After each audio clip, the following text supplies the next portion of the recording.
It's very hard to name a superhero villain that's out for the money. That's what Cobra Commander is. He's, ran pyramid schemes and sold used cars, and things like that.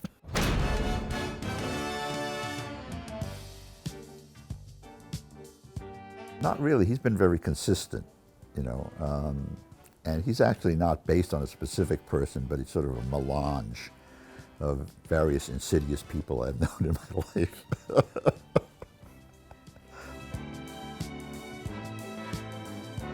Well, Destro and Baroness started out as amorphous entities in my head, but they gradually took on a life of their own. And then when I got into the relationship between them, everything started to gel. There were aspects of Destro that didn't exist in the beginning. His odd sense of honor, and his sense of loyalty.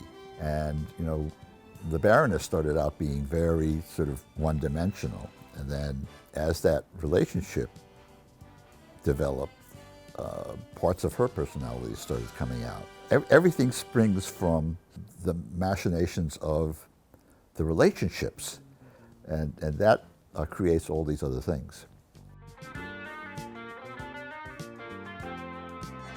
Well, I thought it would add more depth to it because create more story opportunities because of that flipping. If you do something for years and years and years and the same side always wins, it's like, oh, it's too predictable. I thought that was one of the problems with superheroes to a degree. Up until the X-Men, they always won. That was the innovation of the X-Men, is that they were the underdogs. But at the time, it was it was a reality. The uniform with the epaulets and the big sigil in the middle, and that combined. I liked the hood on that one. What I liked about the hood was that you could see his eyes, so there were more elements of acting. That was one of the problems I had with all the Cobra characters in the first issue. Was when I sat down to write it, I realized none of the Cobras had faces. They were completely, you couldn't even see their eyes. I said, how do you do dramaturgy without agents of expression? That was the main reason I came up with Baroness. I wanted it to have a character that had no mask and who could react to Cobra Commander. So you get some wordless dramaturgy going there. Most superhero villains are like crazy. They're actually insane, or they believe in their own superiority, or It's very hard to name a superhero villain that's out for the money. That's what Cobra Commander is. He's a failed businessman.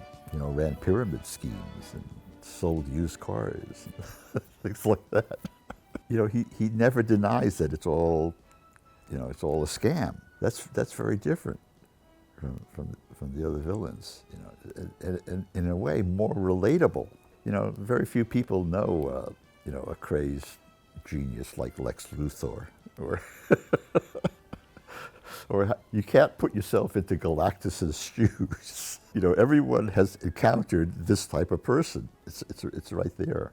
It's in your face. Well, he's always got 2 or 3 layers to this thing. It's like a character like Serpentor is pretty single-minded. Cobra Commander, the unprincipled businessman, he always has a fallback. He has Plan B, he has Plan C, he has Plan D.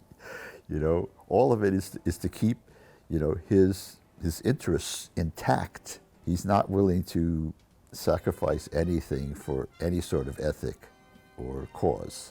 His only cause is to keep his scam running. I wanted to give Cobra Commander a little bit more depth, and it was good for a whole bunch of storylines because it triggered all this stuff about, whether his guilt about it, how he reacted to that death, and his entire relationship with Billy had been one of casting him out and having him become his nemesis.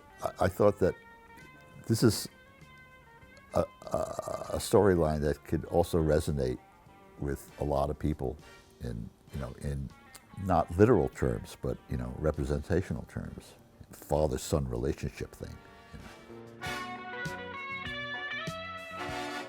Well, they're the counterpart of Snake Eyes and Scarlet. They really sort of humanize the bad guys.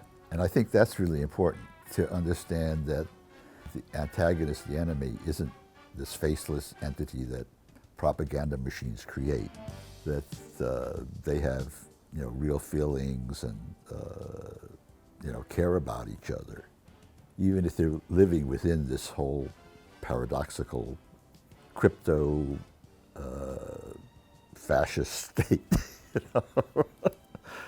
It's a relationship that people can understand on certain levels.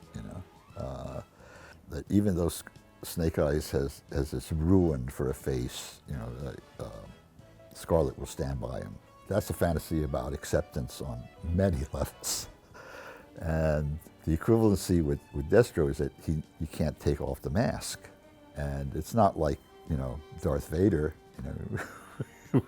we know he isn't completely disfigured under the mask, but he's obligated to wear this mask as part of his family tradition. The Baroness can still, love him despite that. And, it works, it's a two-way street, the Baroness doesn't quite have sort of loyalty center that Destro has. She's been known to go off on tangents, but he still accepts her. She's still to him, my dear Baroness. And I keep always referring back to that. And, this is his consistent way of addressing her. Because there's always a constant reminder as to what the relationship is about.